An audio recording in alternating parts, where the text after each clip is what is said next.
जय हिंद साथियों, आप सभी का स्वागत करता हूं आप सभी के अपने चैनल टारगेट सिलेक्शन में। साथियों, आज की इस वीडियो में 80 प्रश्न देखेंगे एसएससी जीडी के लिए और ये पिछली परीक्षाओं पर साथियों आधारित होंगे। जो आपकी एसएससी जीडी की पिछली बार परीक्षा थी उस परीक्षा पर आधारित है ये 80 प्रश्न। तो आप देखिएगा साथियों, अगर ऐसा पेपर आपके एग्जाम में आ जाता है, ऐसी परीक्षा आपको देखने को मिल जाती है, तो कितना स्कोर आप कर पाते हैं। और ये 80 प्रश्न साथियों 4 सब्जेक्ट के सिलेक्टेड क्वेश्चन है, यानी कि पहले हिंदी के आप क्वेश्चन देखेंगे, उसके बाद साथियों सामान्य ज्ञान के, फिर आप रीजनिंग के और फिर आप मैथ के। चलिए, तो क्लास आपकी शुरू हो चुकी है। क्लास में एंट्री अगर कर दी है तो सारा कुछ काम काज छोड़कर साथियों इस क्लास को पूरा देखिए और बहुत सारा ज्ञान हासिल कीजिए और अपने एग्जाम को बहुत आसानी से क्रैक करेंगे, ऐसी मैं आपसे उम्मीद करता हूं।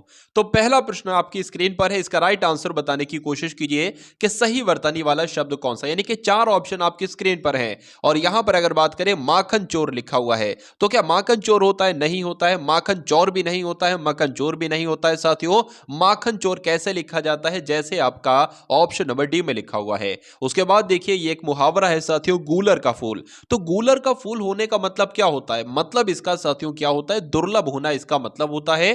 तो अगर आपका भी आंसर यहां पर ऑप्शन नंबर ए था तो बिल्कुल करेक्ट था। उसके बाद देखिए साथियों, फिर से एक वर्तनी वाला प्रश्न आपकी स्क्रीन पर है। आपसे पूछा जा रहा है कि वीणा पाणी कैसे लिखा जाता है, तो कौन से ऑप्शन वाला बिल्कुल सही होगा? वीणा पाणी लिखा हुआ। तो जैसे आपको ऑप्शन नंबर डी में लिखा है वीणा पाणी, इस प्रकार से लिखा जाता है। उसके बाद देखिए, चौथे नंबर का प्रश्न आपकी स्क्रीन पर है कि निम्नलिखित में से उस विकल्प का चयन करें जो सिर पर पांव रखकर भागना, यानी कि ये सिर पर पांव रखकर भागने का मतलब क्या होता है? आपने बहुत लोगों के मुंह से सुना होगा, अरे वो तो सिर पर पांव रखकर भागा। तो सिर पर क्या कभी पांव रखे जाते हैं? नहीं रखे जाते हैं। यानी कि बहुत तेज भागने को साथियों कहा जा सकता है वो तो सिर पर पांव रखकर भागा। आंसर आपका डी के साथ जाएगा। उसके बाद देखिए साथियों, पर्यायवाची आपसे पूछा जा रहा है, एक शब्द यहां पर दिया गया है, यह शब्द है खग। आपसे पूछा जा रहा है कि खग का पर्यायवाची क्या होगा साथियों? तो खग किसे कहा जाता है? खग क्या पशु को कहा जाता है? नहीं, कबूतर को भी नहीं, तोते को भी नहीं साथियों। खग कहा जाता है पक्षी को। इसलिए आंसर अगर आप कहे ऑप्शन नंबर डी के साथ तो बिल्कुल करेक्ट है भाई, बहुत बढ़िया, वेरी गुड क्लास। साथियों, मैं आप सभी के लिए जो भी क्वेश्चंस ला रहा हूं सभी के सभी एकदम एग्जाम लेवल के क्वेश्चन आपके लिए ला रहा हूं और मैं ऐसी पूरी उम्मीद करता हूं कि एग्जाम तक अगर आपने साथियों इस सभी वीडियो को देख लिया जो भी आपको दी जाए एग्जाम तक, तो आपका एग्जाम बहुत आसानी से पास हो जाएगा। ठीक है ना? तो आप सभी लोग क्या करेंगे साथियों, वीडियो को तुरंत देखकर लाइक कर दिया करो। इससे मुझे मालूम पड़ जाएगा कि हाँ भाई, वीडियो आपको पसंद आ रही है और मुझे इसी तरीके से मेहनत को चालू रखना है। जिसके आने की तिथि मालूम ना हो साथियों, उसके लिए आपको बताना है एक शब्द क्या होता है। देखिए, अगर बात करें जिसके आने की तिथि मालूम ना हो, यानी कि जो अचानक आ जाए, उसको क्या कहा जाता है बताइए? तो उसको क्या कहा जाता है साथियों? उसको तो अतिथि कहा जाता है। इसलिए आंसर आपका जाएगा ऑप्शन नंबर बी के साथ। श्री गणेश का साथियों विलोम आपसे पूछा जा रहा है, क्या होता है बताइए? चलिए, तो यहां पर अगर बात करें आंसर आपका किस ऑप्शन के साथ जाने का बताने की कोशिश करेंगे, तो श्री गणेश का विलोम होता है साथियों इति श्री। इसलिए आंसर आपका ऑप्शन नंबर सी हो जाता है।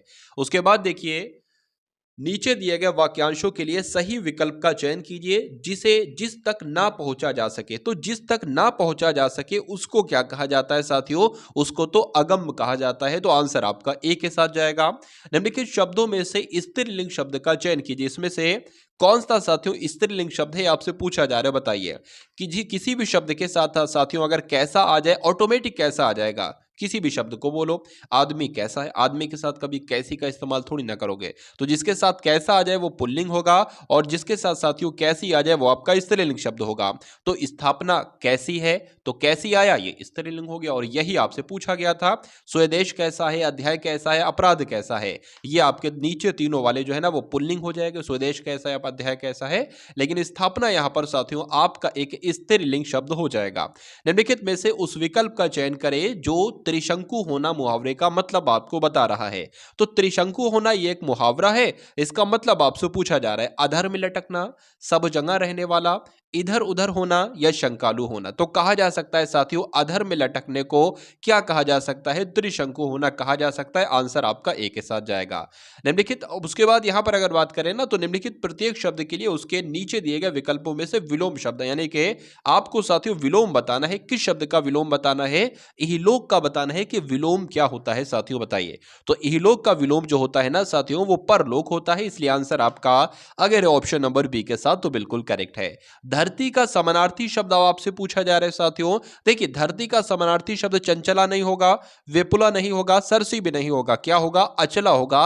ये आपको ध्यान रखना है, परीक्षा में आपसे साथियों पूछा जाएगा। उसके बाद देखिए कौन सा शब्द बहुवचन है आपसे पूछा जा रहा है, बताइए। तो बहुवचन की अगर बात करें, माता, माता तो एक वचन है। प्राण, प्राण या प्राण आपका ये साथियों कैसा हो जाएगा? बहुवचन हो जाएगा। लड़का भी एक वचन है और किताब भी एक वचन है।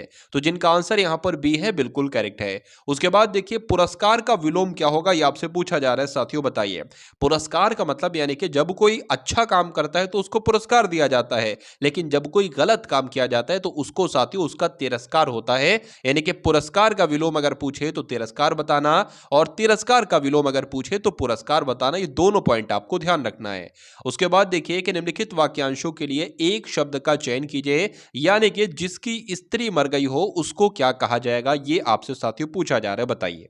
चलिए, तो जिसकी स्त्री मर गई हो, ठीक है, जिसकी स्त्री मर गई हो यानी कि जिसकी बीवी मर गई हो उसको क्या कहा जाएगा? तो उसको तो विधुर कहा जाएगा, ये आप लोग ध्यान रखेंगे। और जिसका पुरुष मर गया हो, यानी कि जिसका पुरुष मर गया हो, जिसका आदमी मर गया हो, जिसका पति मर गया हो, उसको क्या कहा जाएगा? उसको साथियों विधवा कहा जाएगा। ये दोनों पॉइंट आप लोग ध्यान रखेंगे, विधुर भी और विधवा भी।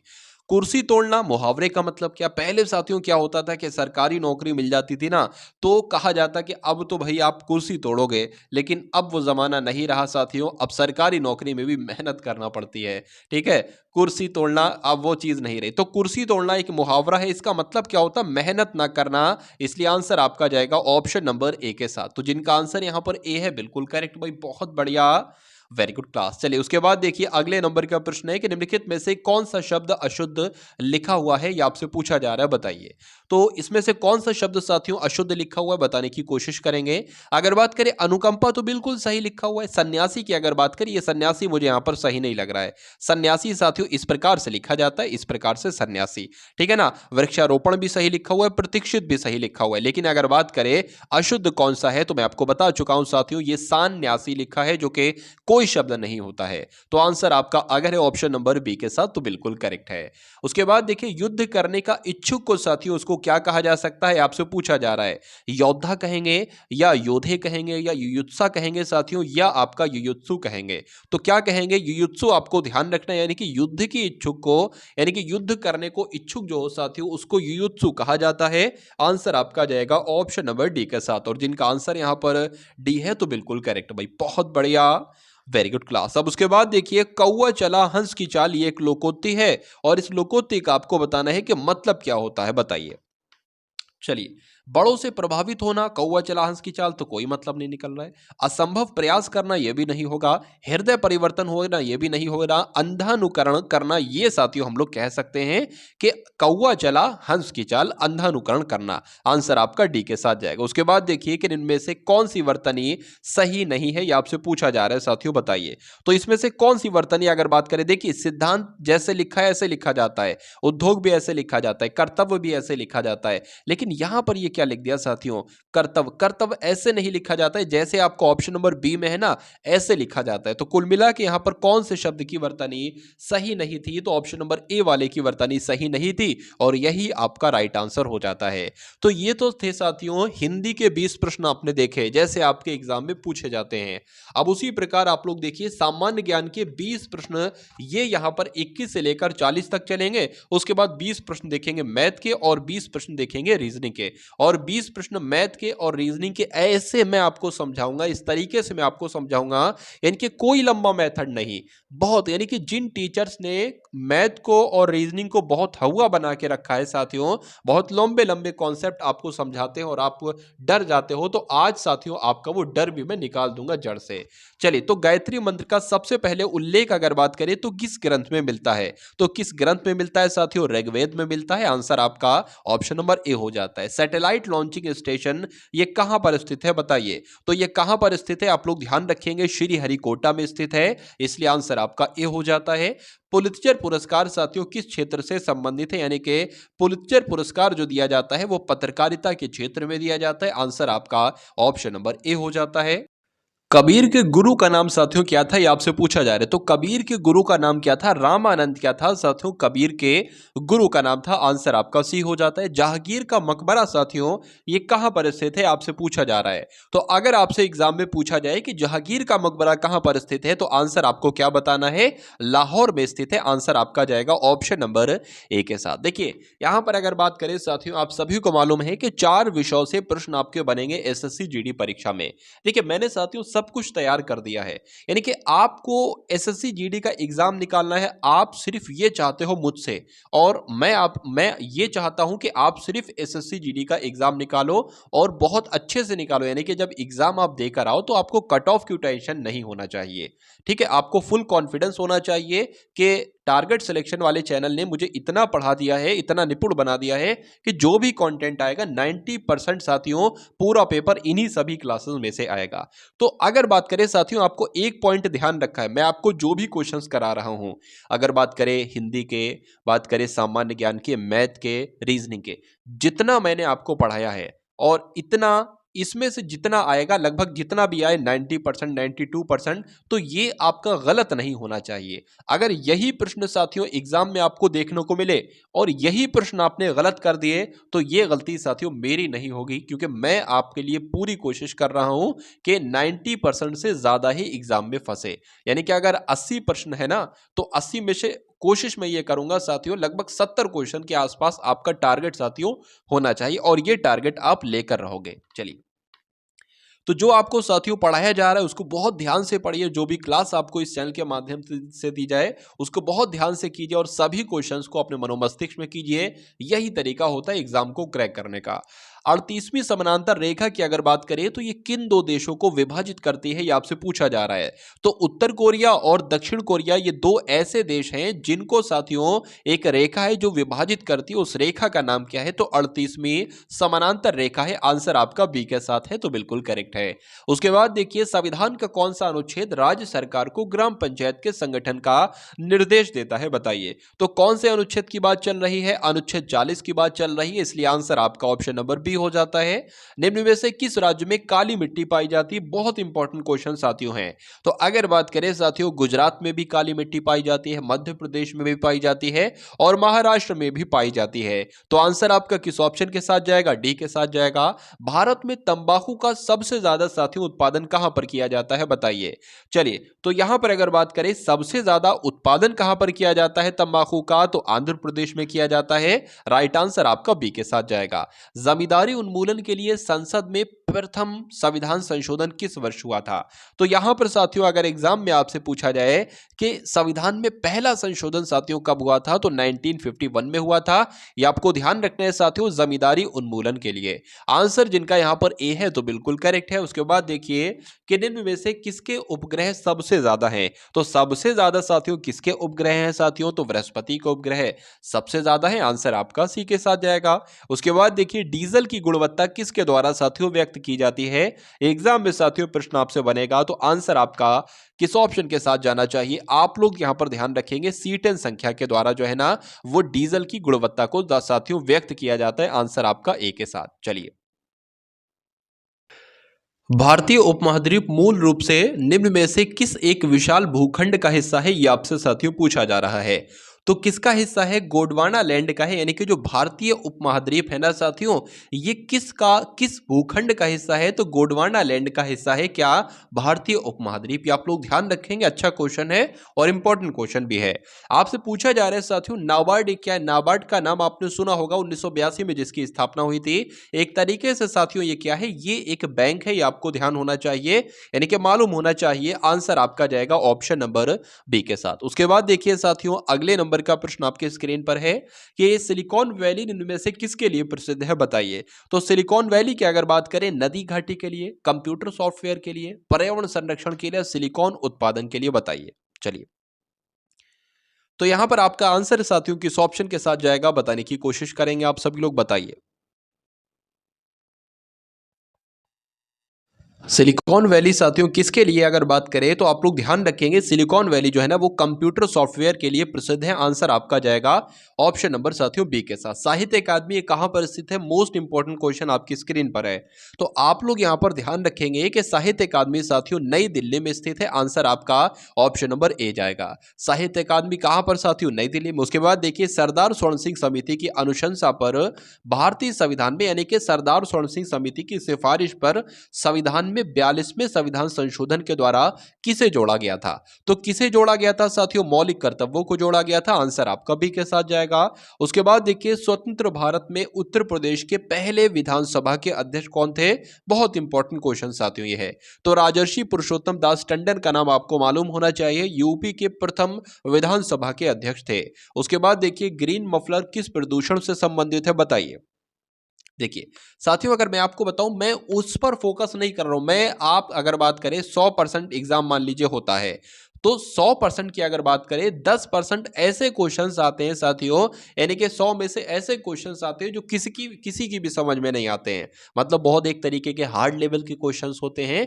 वो जितना बच्चा पढ़ के जाता है वो उसको पढ़कर कंफ्यूज हो जाता है। तो आपको उस 10% क्वेश्चंस पर आपको ध्यान नहीं देना है। आपको देखना है कि भाई वो 90% कौन से प्रश्न आपसे पूछे जाते हैं जिनको आप कर सकते हो। आप अगर इनकी तैयारी करोगे ना तो एग्जाम कभी निकल नहीं पाएगा। यही तो सही रणनीति होती है। रणनीति क्या होती है साथियों, अब बच्चे इसको सॉल्व करने की कोशिश में लगते हैं कि भाई ये कहां से एग्जाम में क्वेश्चन आते हैं, इसको मत पढ़ो।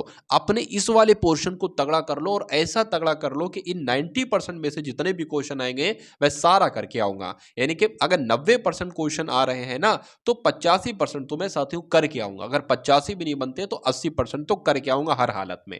ठीक है, तो आप उस पर फोकस कीजिए जिस टाइप के मैक्सिमम ज्यादातर क्वेश्चंस आते हैं।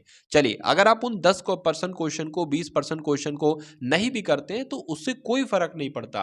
सिलेक्शन आपका नहीं रुकेगा साथी उन क्वेश्चन से। सिलेक्शन आपका उससे रुकता है जो 80% क्वेश्चन आपको करना चाहिए, जो सिंपल टू मॉडरेट होते हैं, जो आप कर सकते हो। अगर वही आप नहीं कर पा रहे हो तो दिक्कत पड़ती है, तो फिर सिलेक्शन नहीं होता है। चलिए, तो ग्रीन मफलर साथियों किस प्रदूषण से संबंधित है आपसे पूछा जा रहा है, तो ध्वनि प्रदूषण से संबंधित है। आंसर आपका बी के साथ जाएगा। निम्न में से कौन सी ग्रैंड स्लैम टेनिस प्रतियोगिता घास के मैदान पर खेली जाती है, तो किसकी बात चल रही साथियों, विंबलडन की बात चल रही है। आंसर आपका किस ऑप्शन के साथ जाएगा, ऑप्शन नंबर बी के साथ जाएगा। भाई बहुत बढ़िया, वेरी गुड क्लास। तो अब आपके सामने यहाँ पर रीजनिंग के कुछ इंपॉर्टेंट क्वेश्चंस आएंगे। रीजनिंग के साथियों 20 क्वेश्चन आप लोग देखेंगे, उसके बाद मैथ के यहाँ पर 20 क्वेश्चंस देखेंगे। और ये क्वेश्चन साथियों एसएससी जीडी एग्जाम के लिए बहुत इंपॉर्टेंट है, इसलिए आपको सभी के सभी सवालों को देखना है और उनके कॉन्सेप्ट को देखना है कि किस प्रकार से मैं आपको साथियों यहाँ पर समझा रहा हूँ। देखिए, तो रीजनिंग का साथियों पहला सवाल यहाँ पर आया है। आपसे यहाँ पर ये दिखाया जा रहा है कि 4 से 7 मिलकर, यानी कि 4 और 7 मिलकर ये 53 बन गए हैं। उसी प्रकार उसी रूल के अकॉर्डिंग 6 से 9 मिलकर यहां पर 87 बन गए हैं। तो 1 से 7 को अगर मिलाया जाए उसी रूल के अकॉर्डिंग तो यहां पर कौन सा नंबर बनेगा, सिंपल सी बात आपसे पूछी जा रही है। देखिए, अगर यहां पर हम लोग बात करें 4 का स्क्वायर 16 हो जाएगा और 7 का स्क्वायर 49 हो जाएगा, तो 53 से बहुत ज्यादा बन जाएगा। यहां पर साथियों क्या लॉजिक लगेगा, देखिए अगर यहां पर अगर बात करें 7 का स्क्वायर कराएं तो कितना बनेगा साथियों, 49 बनेगा। सिंपल सा, इसमें 4 जोड़ दोगे साथियों, जब 4 जोड़ोगे तो कितना बन जाएगा, 53 ही तो बन जाएगा। उसके बाद अगर बात करें 9 का स्क्वायर करेंगे 81 बन जाएगा, और 81 में जब साथियों 6 जोड़ते हैं तो 87 बन जाएगा। उसी प्रकार 7 का स्क्वायर करेंगे साथियों 49 बन जाएगा, और यहां पर जो 1 है ना, 1 जुड़ेगा साथियों तो कितना बन जाएगा, 50 बन जाएगा। तो 50 आपका आंसर यहां पर हो जाएगा, और जिनका आंसर यहां पर ऑप्शन नंबर सी है तो बिल्कुल करेक्ट है। चलिए, अब उसके बाद देखिए अगले नंबर का प्रश्न है कि 1 से 3 बना है, 3 से 8 बना है, 8 से 19 बना है, 19 से 42 बना है, तो 42 से यहां पर साथियों कौन सा नंबर बनेगा। देखिए 1 से 3 कैसा हुआ है, ये हुआ है इसकी 2 से गुणा की गई है, 1 की 2 से गुणा की गई है और उसमें 1 जोड़ा गया है तो 3 बन गया। उसी प्रकार साथियों यहां पर भी 3 की 2 से गुणा की गई है, 3 दूना 6 और क्या जोड़ दिया गया, 2 जोड़ दिया। उसी प्रकार इसमें साथियों गुणा की गई है 2 से और क्या जोड़ दिया, 3 जोड़ दिया। ठीक है, मतलब यहाँ पर सबकी 2-2 से गुणा करना है और जोड़ना क्या-क्या है, पहले 1 जोड़ा, फिर 2 जोड़ा, फिर 3 जोड़ा। तो अब साथियों 2 से गुणा करेंगे और कितना जोड़ेंगे, 4 जोड़ेंगे। तो 19 दूना 38 होता है, 38 और 4 आपका 42 होता है। अब इसकी भी साथियों 2 से ही गुणा करेंगे और कितना जोड़ेंगे साथियों, 5 जोड़ेंगे। तो 42 दूना कितना होता है साथियों, 84 होता है। 84 और 5 कितना होता है, 89 होता है। या इसलिए आंसर आपका जो जाएगा वो ऑप्शन नंबर सी के साथ जाएगा। चलिए, उसके बाद देखिए अगले नंबर का प्रश्न आपकी स्क्रीन पर है। A3T Z7R G16P J35N और M74L। उसके बाद यहां पर आपको बताना है क्या आएगा। तो पहले को देखिए साथियों, ये A से D हुआ है 3 बढ़ाया गया है, D से G हुआ है साथियों 3 बढ़ाया गया है, G से J हुआ है तो तब भी साथियों 3 बढ़ाया गया है, और J 10 पर होता है, M 13 पर होता है, 3 बढ़ाया गया है। तो इसमें अगर साथियों 3 बढ़ाएंगे तो 16 आ जाएगा, यानी कि 16 पर आता है साथियों P। ठीक है, उसके बाद 3 से साथियों यहाँ पर क्या हुआ है, 7 हुआ है। कितना बढ़ाया गया है आप लोगों ने देखा, 3 से 7 हुआ है, फिर ये 7 से एकदम 16 हो गया है। तो यहाँ पर क्या 3-3 ऐसे करके क्या क्या बढ़ाएंगे, यहाँ पर ये देखा जा रहा है। 3 में वैसे 4 बढ़ाएंगे तो 7 होगा ना। तो यहाँ पर अगर बात करें साथियों, ये इससे डबल से ज्यादा हो गया है, फिर ये इससे डबल से ज्यादा हो गया है। तो क्या 2 से गुणा करा है, एक बार देख लेते हैं हम गुणा करा के। 3 दूना 6, 6 और इसमें 1 जोड़ेंगे तो ये 7 हो जाएगा। उसी प्रकार 7 दूना आपका 14 हो जाएगा, तो फिर हमें 2 जोड़ना पड़ेगा 16 बनाने के लिए। इसकी भी जब गुणा 2 से कराएंगे तो 16 दूना 32 हो जाएगा।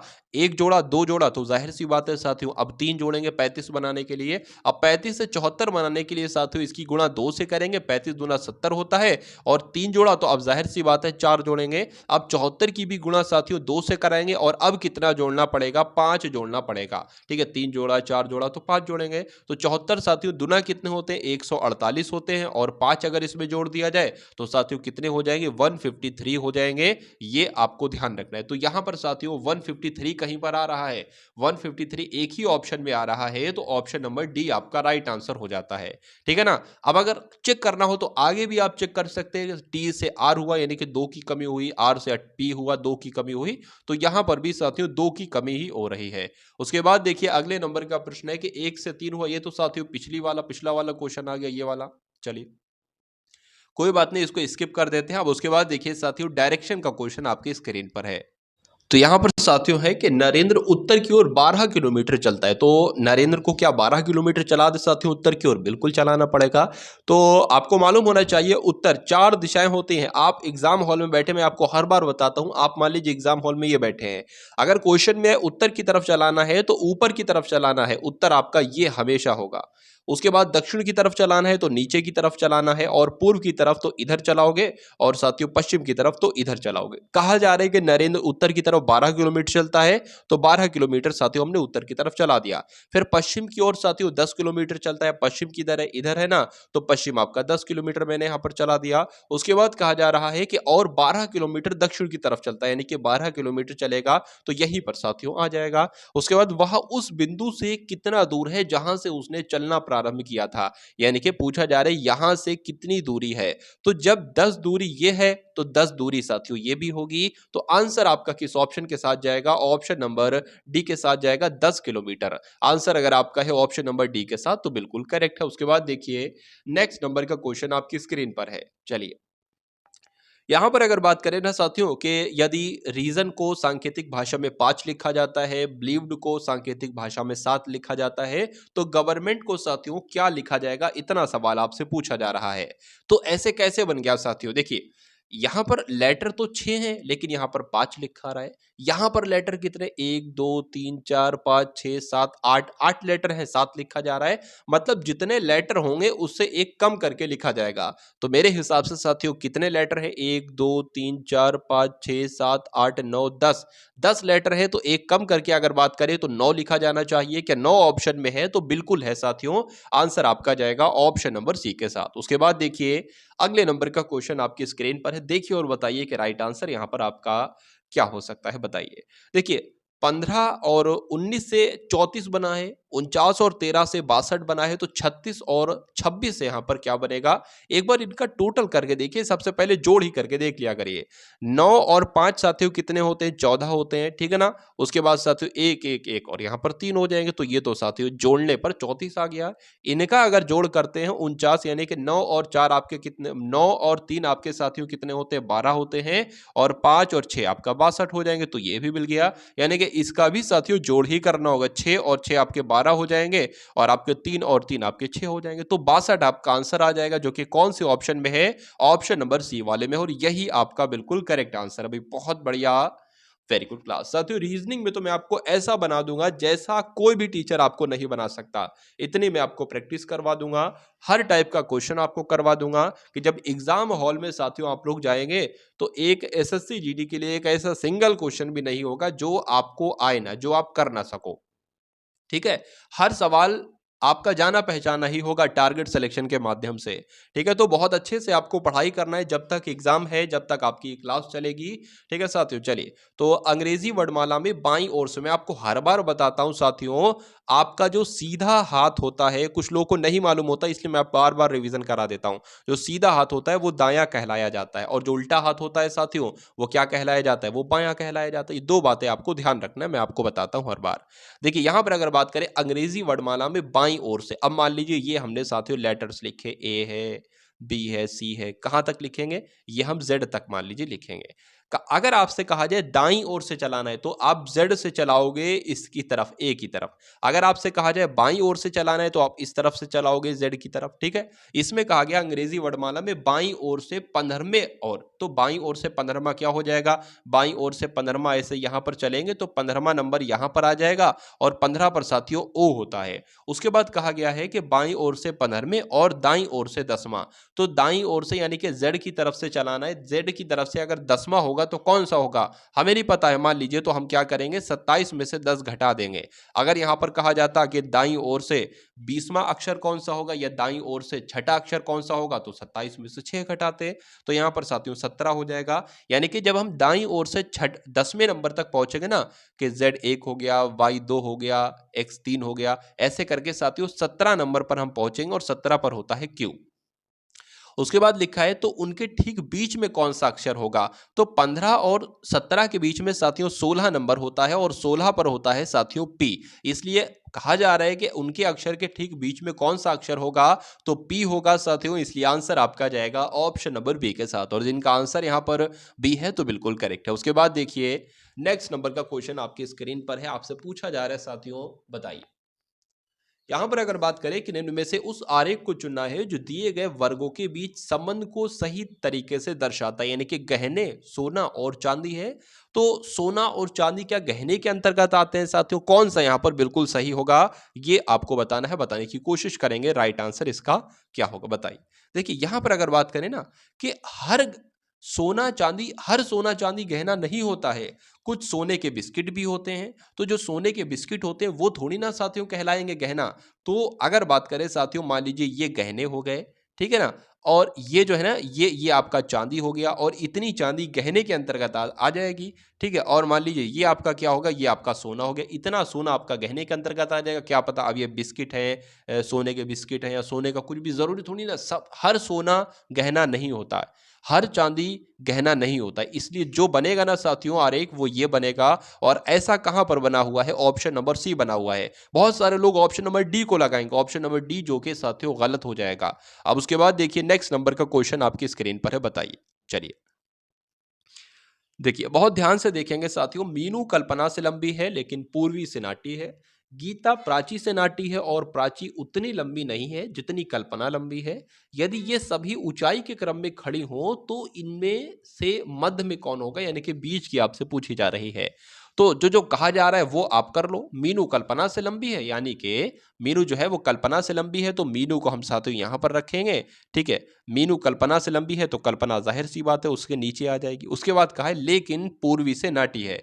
मीनू के बारे में कहा जा रहा है कि मीनू जो है ना वो कल्पना से तो लंबी है लेकिन पूर्वी से नाटी है, या तो पूर्वी साथियों ऊंची हो जाएगी, इससे पूर्वी यहां पर आ जाएगी। उसके बाद लिखा है गीता जो है ना, गीता प्राची से नाटी है। अब गीता और प्राची नहीं पता तो भैया गीता और प्राची हम साइड बना लेते, क्या पता गीता प्राची इसके ऊपर भी जा सकती हैं, गीता प्राची से नीचे भी आ जाए, तो साइड बना लो, ज्यादा समझदारी काम रहेगा। तो क्या कहा जा रहा है साथियों, गीता जो है ना ये प्राची से नाटी है, तो प्राची ऊपर आ जाएगी, ठीक है। प्राची से नाटी, और प्राची जो है, प्राची उतनी लंबी नहीं है जितनी कल्पना है। अच्छा अच्छा अच्छा, मतलब प्राची जो है उतनी लंबी नहीं है जितनी कल्पना है, मतलब कल्पना ज्यादा लंबी है, इसका मतलब कल्पना से छोटी होगी प्राची और प्राची से छोटी होगी गीता। तो ये सिस्टम साथियों आप बना है। उसके बाद लिखा है, देख लेते हैं, जितनी कल्पना लंबी नहीं है, ठीक है। उसके बाद लिखा है यदि वे सभी ऊंचाई के क्रम में खड़ी हो, बिल्कुल ऊंचाई के क्रम में ही तो खड़ी है, कि सबसे छोटी गीता है, फिर प्राची है, फिर कल्पना है, फिर बीनू है, फिर पूर्वी है। उसके बाद कहा है कि तो इनके मध्य में कौन सा होगा, तो मध्य में तो देखिए साथी यही होगा, दो इधर हो गई, दो इधर हो गई, मध्य में कौन रहा, बीच में कौन रहा, कल्पना ही तो रही। इसलिए सही जवाब आपका क्या होगा, ऑप्शन नंबर सी यानी कि कल्पना के साथ जाएगा। अब उसके बाद देखिए अगले नंबर का प्रश्न है कि रविशंकर जिस प्रकार से सितार से संबंधित है, यानी कि ये तो सितार वादक हैं, उसी प्रकार बिस्मिल्ला शाह की अगर बात करें, बिस्मिल्ला खान की बात करें, तो ये तो साथियों शहनाई से संबंधित है। इसलिए आंसर आपका अगर है ऑप्शन नंबर सी तो बिल्कुल करेक्ट है। उसके बाद देखिए 112 का संबंध साथियों जो है ना यहां पर जताया जा रहा है 448 से, तो 221 का संबंध साथियों किससे हो जाएगा, ये आपसे यहां पर पूछा जा रहा है। देखिए सिंपल सी बात है, 112 देखिए ये एक का दो, एक का चार हो गया, ठीक है, एक का चार हो गया, दो का आठ हो गया, मतलब कि गुणा चार से कराई जा रही है। जब गुणा चार से कराओगे, चार दूना आठ, चार एकम चार, चार एकम चार, तो ये बनेगा। तो इसकी भी साथियों चार से ही गुणा कराएंगे, तो क्या आ जाएगा, चार एकम चार, चार दूना आठ, चार दूना आठ, यानी कि 884 आ जाएगा, जो कि आपका ऑप्शन नंबर सी में है। उसके बाद देखिए साथियों नेक्स्ट नंबर का क्वेश्चन आपकी स्क्रीन पर है। यहां पर आपको दिखाया जा रहा है कि यदि किसी सांकेतिक भाषा में बेड को क्या लिखा जाता है साथियों, बेड को YZW लिखा जाता है, और SAME को क्या लिखा जाता है, HZNV लिखा जाता है, तो LOVE को क्या लिखा जाएगा। मैं आपको साथियों यहां पर देखिए सिंपल सी बात है, ए को यहां पर जेड लिखा गया है, यानी कि ए का अपोजिट लेटर क्या होता है, जेड होता है। बी का अपोजिट लेटर क्या होता है, वाई होता है। इसी से आप समझ जाओगे ये अपोजिट लेटर वाला है। वैसे तो आप सभी के अपोजिट लेटर याद कर लीजिए कि ए का जेड होता है, बी का वाई होता है, सी का उसके बाद साथियों एक्स होता है, ये सभी आपको मालूम होना चाहिए। लेकिन अगर कोई नहीं आपको आ रहा है तो सिंपल सी बात है, जैसे कि अगर मैं आपसे कहूं कि डी का अपोजिट लेटर क्या होता है, तो आप नहीं मालूम है, लेकिन डी का आपको वो तो मालूम है कि डी कौन से नंबर पर आता है, 4 पर आता है, तो उसको आप 27 में से घटा दो। जब आप 27 में से इसको साथियों घटा दोगे तो आपको मिल जाएगा अपोजिट लेटर। तो साथियों 7 में से 4 जाएगा, 3 बचेगा, और यहां पर 2, यानी कि 23 नंबर पर साथियों क्या होता है, डब्ल्यू होता है। तो डी का अपोजिट लेटर साथियों डब्ल्यू हो जाएगा, ठीक है। तो साथियों ये सिस्टम होता है। तो यहां पर अगर बात करें बी का, सबका अपोजिट लेटर है, देख लीजिए एक बार, ठीक है। एल के अपोजिट लेटर की अगर साथियों बात करेंगे तो यहां पर क्या आना चाहिए, एल का अपोजिट लेटर। तो एल का अपोजिट लेटर साथियों ओ होता है, और एल का ओ होता है, ओ का साथियों एल होता है, और साथियों वी का ई होता है, और ई का साथियों वी होता है। तो OLEV कहां पर लिखा हुआ है, ये तो ऑप्शन नंबर डी में लिखा हुआ है। तो यही आपका बिल्कुल करेक्ट आंसर हो जाता भाई, बहुत बढ़िया, वेरी गुड क्लास। निम्नलिखित अक्षरों का कौन सा समूह रिक्त स्थानों पर क्रमवार रखने से दी गई अक्षर श्रृंखला को पूरा करेगा। यानी कि ये जो खाली जगह साथियों है ना, इसमें आपको बताने कौन से लेटर आएंगे ऑप्शन में से। तो इस सवाल को जब भी आप करने बैठो तो सबसे पहला आप काम क्या करो, सबसे पहले लेटर देखो कितने हैं, 1 2 3 4 5 6 7 8 9, यानी कि देखिए 9 कुल मिला के लेटर हैं। तो 9 लेटर कैसे बढ़ सकते हैं, 3 3 3 के पेयर में ही बढ़ सकते हैं। तो 3 3 3 के पेयर में इनको काट लो, 1 2 3, ये आपका एक अलग पेयर हो गया, 1 2 3 ये आपका एक अलग पेयर हो गया, और 1 2 3, यानी कि यहां पर अगर बात करें, देखिए पहला और अंतिम जो लेटर है ना वो एम एम है, तो यहां पर तो एम आ गया, यहां पर साथियों एम आएगा। अब पहला और अंतिम लेटर एम एम है, तो यहां पर भी एम आएगा और यहां पर भी एम आएगा, यानी कि एम ए एम ऐसे बनेगा, एम ए एम ये भी बन गया, तो एम ए एम ये भी, यानी कि यहां पर भी ए आएगा। तो कौन कौन से मैंने लेटर लिखे हैं, मैंने ए और एम एम एम लिखा है, तो ए एम एम एम, और ऐसा कहां पर लिखा हुआ है साथियों, ऐसा तो ऑप्शन नंबर डी में लिखा हुआ है। इसलिए राइट आंसर आपका जो होगा वो ऑप्शन नंबर डी के साथ जाएगा, और जिनका आंसर यहां पर डी है तो बिल्कुल करेक्ट है। चलिए उसके बाद देखिए साथियों के निम्नलिखित विकल्पों में से विषम अक्षर आपको बताना है, यानी इसमें से सबसे विषम कौन सा है। तो इसमें से सबसे विषम निकालने के लिए साथियों इसकी लेटर पोजीशन हमें लिखना होगी। एन होता है साथियों 14 पर, पी होता है 16 पर और आर होता है 18 पर। उसके बाद साथियों डी होता है 4 पर, सी होता है 3 पर और बी होता है 2 पर। आर होता है 18 पर, क्यू 17 पर और पी 16 पर होता है। उसी प्रकार एच 8 पर, जी 7 पर, एफ 6 पर होता है। तो अब मुझे यहां पर बताना है कि क्या यहां पर साथियों डिफरेंस है। देखिए एक यहां पर कम हुआ, फिर से कम हुआ, यहां पर एक कम किया गया, यहां पर कम किया गया, एक यहां पर कम किया गया, एक यहां पर कम किया गया, लेकिन यहां पर दो बढ़ाए जा रहे हैं और दो बढ़ाए जा रहे हैं। तो सबसे अलग कौन सा होगा? ऑप्शन नंबर ए वाला होगा और यही आपका राइट आंसर हो जाता है। उसके बाद देखिए नेक्स्ट नंबर का क्वेश्चन आपकी स्क्रीन पर, यहां पर भी आपको साथियों सबसे अलग पूछा जा रहा है। कौन सा सबसे अलग है बताइए। देखिए एक होते हैं भाज्य संख्याएं और एक होती हैं अभाज्य संख्याएं। भाज्य संख्याएं वो होती हैं जो किसी न किसी संख्या से कट जाती हैं एक के अलावा। एक से तो सभी संख्याएं कटती हैं, एक के अलावा अगर किसी संख्या से कोई संख्या कट रही तो वो भाज्य संख्या कहलाएगी। तो ये तो साथियों 2 से कटती है, 7 से कटती है, ये भाज्य संख्या है। ये भी 2 से कटती है, 3 से कटती है, भाज्य संख्या है। ये भी साथियों 5 से कटती है और 3 से कटती है, भाज्य संख्या है। लेकिन ये साथियों एक के अलावा किसी से नहीं कटती है। वैसे तो एक से ये भी कट जाएगी, ये भी कट जाएगी, ये भी कट जाएगी, लेकिन ये एक के अलावा किसी से नहीं कटती है, ये खुद से ही कटेगी फिर जाके। तो ये कैसी संख्या हो जाएगी? ये साथियों एक अभाज्य संख्या हो जाएंगी और बाकी सारी भाज्य संख्या है। इसलिए आंसर आपका किस ऑप्शन के साथ जाएगा? बी के साथ जाएगा। चलिए अब उसके बाद देखिए नेक्स्ट नंबर का क्वेश्चन आपकी स्क्रीन पर है। यहां पर साथियों अगर बात करें किसी सांकेतिक भाषा में OKAPERU का अर्थ होता है फाइन क्लॉथ। क्या ओके और पेरू का मतलब होता है फाइन क्लॉथ? और उसके बाद लिखा है मेटा लिसा का अर्थ होता है क्लियर वाटर और डोना लिसा पेरू का मतलब होता है फाइन क्लियर वेदर हो। तो इसी भाषा में वेदर का सांकेतिक कोड क्या होगा? देखिए वेदर का सांकेतिक, वेदर कहां पर लिखा है? वेदर यहां पर लिखा है, यानी कि इस वाले में। तो वेदर का कोड क्या हो सकता है? डोना भी हो सकता है, लिसा भी हो सकता है और पेरू भी हो सकता है। यानी कि आंसर आपका जो होगा वो तो या तो डोना हो सकता है या लिसा हो सकता है या पेरू हो सकता है। ठीक है ना? तो आंसर क्या हो सकता है साथियों? या तो आपका डोना हो सकता है, पेरू हो सकता है, लिसा हो सकता है। ये आंसर नहीं हो सकता, तो ये ऐसा ही आपका कट जाएगा। ठीक है, इसको नीचे कर लेते हैं हम। देखिए अब यहाँ पर वेदर का कोड जानने से पहले हमें मालूम होना चाहिए, ठीक है, वैसे वेदर का डायरेक्ट कोड आपको नहीं मिल पाएगा कि डोना है, लिसा है, पेरू है। उसके लिए फाइन का और क्लियर का कोड निकालना पड़ेगा। तो देखिए यहाँ पर भी फाइन का कोड डोना, लिसा, पेरू में से कुछ हो सकता है और फाइन यहाँ पर भी लिखा हुआ है। ठीक है, यानी कि फाइन का कोड यहाँ पर होगा। तो फाइन का कोड इसमें से और इसमें से क्या सेम है? इसमें से साथियों क्या सेम है? इसमें से पेरू सेम है। यानी कि फाइन का जो कोड साथियों निकल कर आएगा वो क्या निकल कर आएगा? पेरू निकल कर आएगा। ठीक है, तो अब पेरू भी आंसर नहीं हो सकता। उसके बाद क्लियर लिखा हुआ है, क्लियर यहां पर लिखा हुआ है। क्लियर का कोड क्या है? मेटा या लिसा हो सकता है। तो देखिए क्लियर का कोड अगर बात करें, इसमें भी क्लियर का कोड है और साथियों जो है ना वो इसमें भी क्लियर है। तो लिसा जो है वो साथियों किसका है? वो क्लियर का कोड है। लिसा आपका क्या हो गया? लिसा आपका साथियों क्लियर का कोड हो गया। अब हमें फाइन का भी कोड पता चल गया, पेरू है, तो पेरू भी आंसर नहीं हो सकता। क्लियर का भी कोड पता चल गया साथियों, क्या है? मैंने क्लियर ही लिख दिया, यहाँ पर लीसा होना चाहिए। ठीक, चलिए ये लीसा हो गया, तो लीसा भी आंसर आपका नहीं हो सकता। तो आंसर आपका साथियों किस ऑप्शन के साथ जाएगा? डोना के साथ जाएगा। तो जिनका आंसर यहाँ पर डोना है बिल्कुल करेक्ट है। चलिए अब उसके बाद देखिए उस विकल्प का चयन करें, उस विकल्प को चुनिए जो दिए गए संयोजन के प्रतिबिंब के सबसे करीब है। यानी कि साथियों अगर बात करें डेनियल को प्रतिबिंब के सामने रखें तो ये प्रतिबिंब यानी कि शीशे में कैसा डेनियल दिखाई देगा? यानी कि पहली बात तो आपको ये ध्यान रखना है, जो पहला होता है वो सबसे अंत में दिखाई देता है और जो अंत में होता है वो सबसे पहला दिखाई देता है।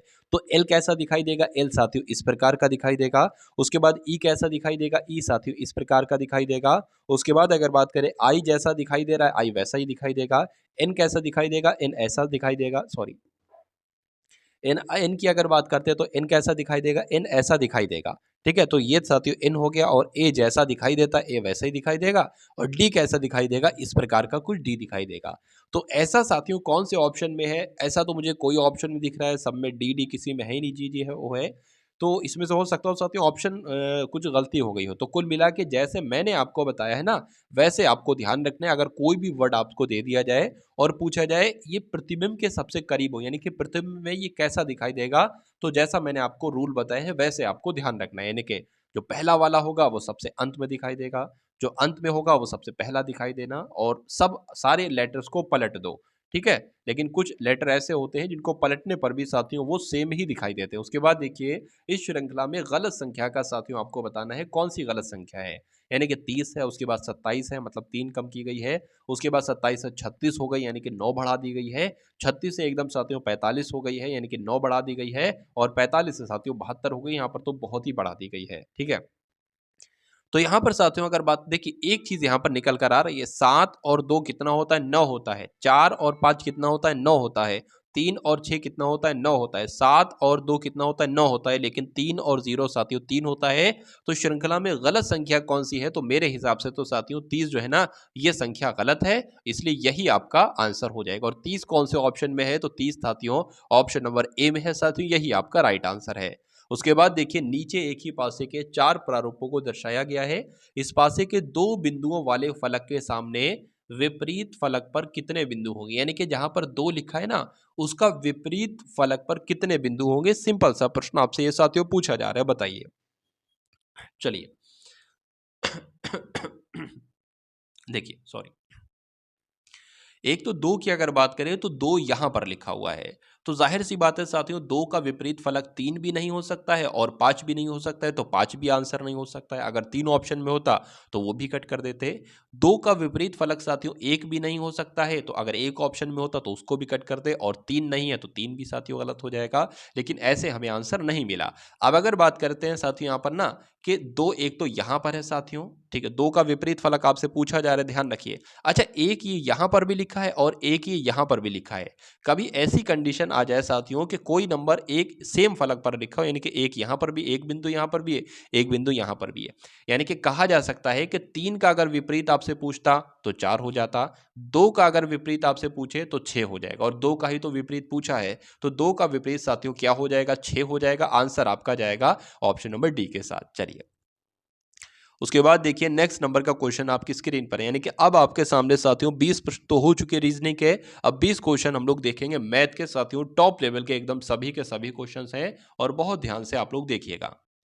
चलिए, किसी कार्यालय के 20 कर्मचारियों का औसत वेतन कितना है, 1900 है। यदि मैनेजर का वेतन भी इसमें शामिल कर लिया जाए तो औसत वेतन बढ़कर के 2000 रुपए हो जाता है। मैनेजर का वेतन बताइए। अगर ये प्रश्न साथियों आपके एग्जाम में आ जाता है तो कैसे आप इसको सॉल्व करेंगे। देखिए, किसी कार्यालय के 20 कर्मचारियों का औसत वेतन कितना है, यानी कि 20 कर्मचारियों का साथियों औसत वेतन कितना है, 1900 है।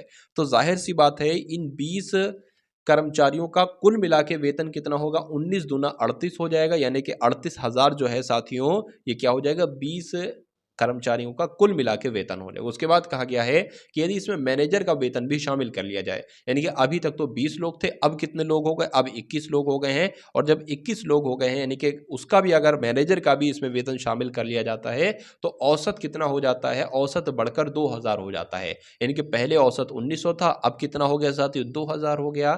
तो अगर वो कहा जा सकता है साथियों 20 लोगों का औसत मिलाकर वेतन कितना है, 38,000 है। तो 21 लोगों का कितना होगा, 21 दुना आपका 42, तो 42 हो जाएगा, और 3 जीरो लग जाएंगे, 42,000 हो जाएगा। तो 38,000 अभी इसमें मैनेजर का वेतन शामिल नहीं है, इसमें मैनेजर का वेतन शामिल कर दिया गया है, तो ये कितना साथियों ऊपर है, कितना एक्स्ट्रा है, 38, यानी कि 4000 ये साथियों ऊपर है। तो कहा जा सकता है 4000 साथियों क्या होगा, यही मैनेजर का वेतन होगा। आंसर आपका जाएगा ऑप्शन नंबर डी, यानी कि 4000 के साथ। चलिए, अब उसके बाद देखिए अगले नंबर का प्रश्न आपकी स्क्रीन पर है। आपसे पूछा जा रहा है कि दो संख्याओं का अनुपात कितना है, 4:3 है, 3:4 है, और उनका महत्तम समापवर्तक 15 है। तो संख्याओं का योग क्या होगा, ये आपसे पूछे संख्याएं क्या क्या होंगी। दो सवाल बन सकते हैं, संख्याएं क्या होंगी, संख्याएं बताइए, या छोटी संख्या क्या होगी, या बड़ी संख्या क्या होगी, या संख्याओं का योग क्या होगा, या संख्याओं का डिफरेंस क्या होगा। तो कभी भी आपको साथियों दो संख्याओं का अनुपात दिया हो और मासा दिया हो, यानी कि महत्तम समापवर्तक दिया हो, तो महत्तम समापवर्तक की पहली संख्या से अगर गुणा कराओगे, जो नंबर आएगा वो पहली संख्या होगी। महत्तम समापवर्तक की दूसरी अनुपात से गुणा कराओगे, जो संख्या होगी वो दूसरी संख्या होगी। तो संख्या पूछे तो 45 60 है, इनका योग पूछे तो इनका योग कर देना साथियों, कितना आपका हो जाएगा, ये आपका हो जाएगा 105। तो आंसर आपका ऑप्शन नंबर ए के साथ जाएगा, 105 के साथ। अब उसके बाद देखिए अगले नंबर का क्वेश्चन आपकी स्क्रीन पर है, देखिए और बताइए राइट आंसर यहाँ पर आपका क्या हो सकता है। चलिए, यहाँ पर अगर बात करें a प्लस बी प्लस सी का औसत साथियों कितना है, ठीक है 20 है, तो a प्लस बी प्लस सी का योग कितना हो जाएगा साथियों, सॉरी 20 औसत 20 है तो योग कितना हो जाएगा, योग आपका 60 हो जाएगा, जाहिर सी बात है। उसके बाद b plus C plus D का औसत कितना है 25 है तो योग कितना हो जाएगा साथियों, जाहिर सी बात है 75 हो जाएगा। तो यहाँ पर मैंने क्या लिख लिया 75, यहाँ पर मैंने लिख लिया। अच्छा यहाँ पर d का जो मान है साथियों, d का मान कितना है, d का मान 30 है, तो a का मान आपसे पूछा जा रहा है कितना होगा, a का मान पूछा जा रहा है कितना होगा, तो d का मान इसमें साथियों 30 है। अब जब इसमें हम अगर अगर मान लीजिए हम इसमें से क्या निकालते हैं, हम इसमें से साथियों d जो है ना, d 30 है, तो जब साथियों 75 में से d का मान यानी कि 30 माइनस कर देंगे तो वो कितना बचेगा, वो b प्लस सी का ही तो बचेगा। तो 75 में से 30 जरा माइनस कीजिए, क्या बचेगा 5 बच जाएगा, और ये साथियों यहाँ पर 4 बच जाएगा। यानी कि b प्लस सी कितना है, b प्लस सी आपका 45 है और a का मान आपसे पूछा जा रहा है। तो यहाँ पर अगर b प्लस सी का मान घटा दिया जाए तो हमें सिर्फ a का मान तो पता चल जाएगा, यानी कि 60 में से अगर 45 घटा दिया जाए तो a का मान हमें पता चल जाएगा, और 60 में से 45 घटाएंगे तो साथियों 15 बचेगा, a का मान 15 होगा, और यही आपसे पूछा जा रहा था कि a का मान क्या होगा, आंसर आपका जाएगा डी के साथ। चलिए उसके बाद देखिए नेक्स्ट नंबर का क्वेश्चन आपकी स्क्रीन पर है। यहां पर अगर बात करें a अनुपात b कितना है, 3:4 है, b अनुपात c कितना है, 5:7 है, और c अनुपात d कितना है, 8:9 है। तो a अनुपात d का अनुपात बताना है। देखिए दो सवाल यहां से बन सकते थे, एक तो आपसे पूछा जाता कि a अनुपात d का अनुपात बताइए, दूसरा सवाल आपसे ये पूछा जा सकता था क्या कि a अनुपात b अनुपात c का अनुपात बताइए। ठीक है, ये 3 अनुपात आपको दे दिए जाते, आपसे पूछा जाता कि a अनुपात b अनुपात c का अनुपात बताइए। तो पहले हम a अनुपात b अनुपात c का अनुपात निकाल लेते हैं। देखिए यहां पर अगर साथियों हम लोग बात करते हैं, देखिए भाई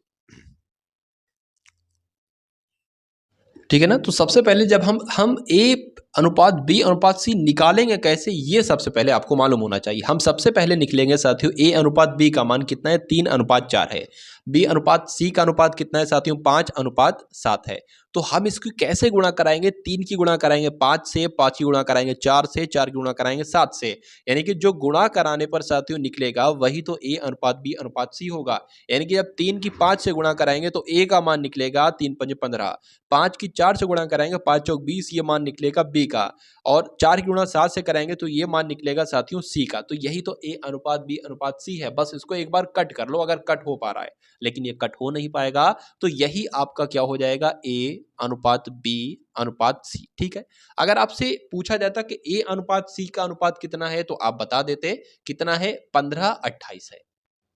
लेकिन यहाँ पर a अनुपात d का अनुपात पूछा गया है। अब a अनुपात d, देखिए a अनुपात d का अनुपात निकालने से पहले हमें क्या मालूम करना होगा, a अनुपात b अनुपात c अनुपात d, चारों निकल जाएंगे तो हम a का भी बता देंगे, d का भी बता देंगे, सिंपल। तो पहले सबसे चारों ही निकालना पड़ेंगे, हमारी मजबूरी है। तो a अनुपात b अनुपात c का अनुपात निकालने के बाद हमें क्या करना होगा साथियों, हमें करना होगा c अनुपात d का अनुपात रखना होगा यहाँ पर। तो ये हो गया, ये हो गया, ठीक है। अब a अनुपात b अनुपात c अनुपात d का अनुपात निकालने के लिए हमें क्या करना होगा, 15 की गुणा 8 से, 20 की गुणा 8 से, 28 की गुणा 8 से, फिर 28 की गुणा 9 से, तो ऐसे निकल जाएगा। तो 15 की गुणा 8 से करते हैं साथियों, 15×8 कितना होता है, 120 होते हैं। 20 की गुणा 8 से करते हैं 160 हो जाएंगे। 28 की गुणा 8 से करेंगे तो 8×8 आपके कितने हो जाएंगे, 8×8 आपके साथियों 64 हो जाएंगे, और 8×2 16, और 6 आपका कितना हो जाएगा, 22 हो जाएगा।